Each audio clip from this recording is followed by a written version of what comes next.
All electronic circuits require some source of power from which to operate. The power source may be as simple as a single dry cell battery or as complicated as an uninterruptible power supply used in large computer systems.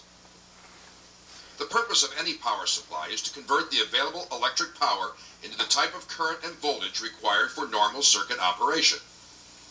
Most power supplies convert 120-volt AC line current into a low DC voltage, which will provide a constant voltage and a varying amount of current.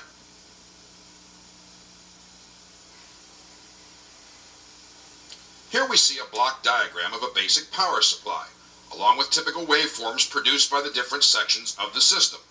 This is the type of power supply covered in this video. As you may have noticed, the first block in the block diagram is the transformer.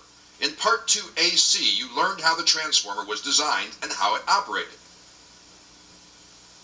Basically, the transformer performs two major functions. It provides circuit isolation from the line input voltage, and it provides the proper voltage levels required by the circuit it is supporting. To refresh yourself on the operation of the transformer, it is recommended that you review Part 2 AC of the You Can Do series.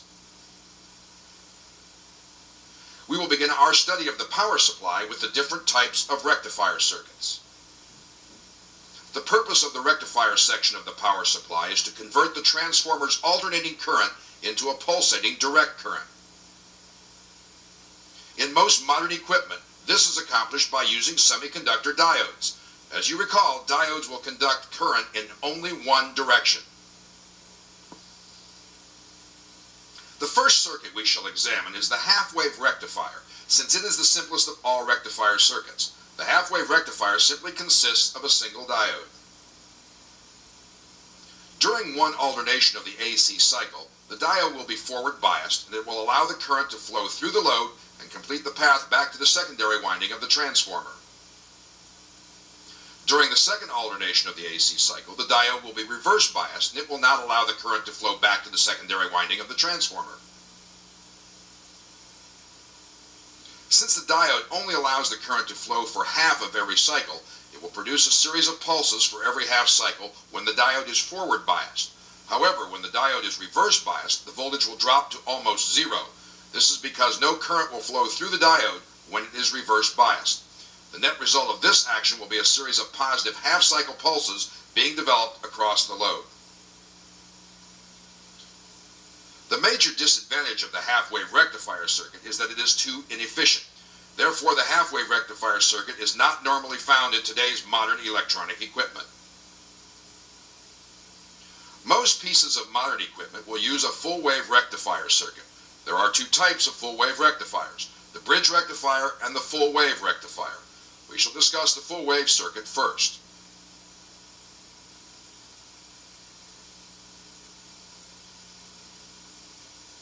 The first thing you may notice about the full-wave rectifier is that it uses two diodes and a center-tapped transformer on the secondary winding.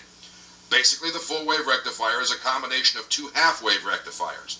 The center tap on the secondary is used as a common return for the two diodes. As you shall see, when one diode is conducting, the other is turned off. These diodes alternate from one to the other to produce the pulsating DC output. As the voltage on the secondary winding becomes positive at the top end and negative on the bottom end, the current will flow from the center tap through the load, then through diode D1 and back to the secondary winding. During this part of the cycle, D1 is forward biased and diode D2 is reverse biased. When the sine wave returns to the zero reference line and reverses polarity on the secondary coil, the current then flows from the center tap winding through the load, then through diode D2 and back to the secondary winding to complete the cycle. During the second part of the cycle, D2 is forward biased and diode D1 is reverse biased. Each diode will deliver current to the load in the same direction for half of every cycle. The net result is a series of positive pulses being applied across the load. As you can see, the gap which was left in the output from the half-wave rectifier circuit has been effectively filled in. The full-wave rectifier output is a more efficient source of power and is easier to filter than is the half-wave rectifier output.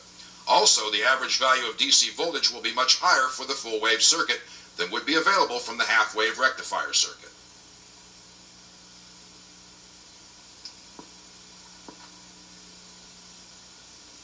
Here we see the full-wave bridge rectifier.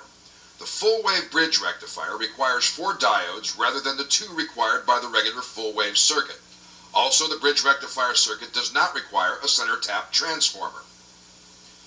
Both full-wave circuits produce a series of positive pulses, but the bridge circuit offers several advantages over the 2-diode rectifier. For example, the output from the bridge rectifier will be approximately twice that of a corresponding full-wave rectifier. Also, no center tap is required on the secondary winding with the bridge rectifier. The full-wave bridge rectifier can also be operated without a transformer. Let's look at the operation of the bridge rectifier. As the secondary winding of the transformer becomes positive at the top end with respect to the bottom end, the current will flow through diode D1, then through the load. The current then flows through diode D2 and back to the secondary winding. Diodes D3 and D4 will be reverse biased during this part of the cycle. As the cycle reverses and the bottom of the coil becomes positive with respect to the top of the coil, the current will flow through diode D4, then through the load. From here, the current will flow through diode D3 and back to the secondary winding of the transformer. As with the full-wave rectifier, the current will flow in the same direction through the load for both alternations of the AC sine wave. When forced to replace a diode in a power supply, there are certain parameters and specifications of the diode of which you as a technician should be aware. You should know the forward DC current that the diode will be required to supply. You should know the reverse breakdown voltage of the diode and the peak reverse voltage with which the diode will be subjected. And you should know the peak surge current that will flow through the diode when the power supply is first turned on. The diode must be able to supply enough current to satisfy the other sections of the power supply and the load. If the rectifier has a capacitive input filter, the diode conduction time will be greatly reduced because the capacitor will supply part of the current during each cycle. During the short time the diode is conducting, it must be able to replace the charge on the filter capacitor by conducting high current pulses. The larger the capacitor, the higher the current will be during these pulses. Therefore, any replacement diode should have at least the same maximum forward current rating as the original diode. The reverse breakdown voltage, as a rule of thumb, should be equal to at least twice the peak secondary voltage.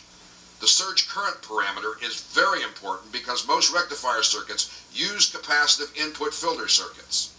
When the power supply is first turned on, the capacitor placed across the rectifier circuit will charge very rapidly through the diodes. This causes a high surge of current. The diode you select should be able to withstand this peak surge current. We will now pause for a short review of the material just discussed.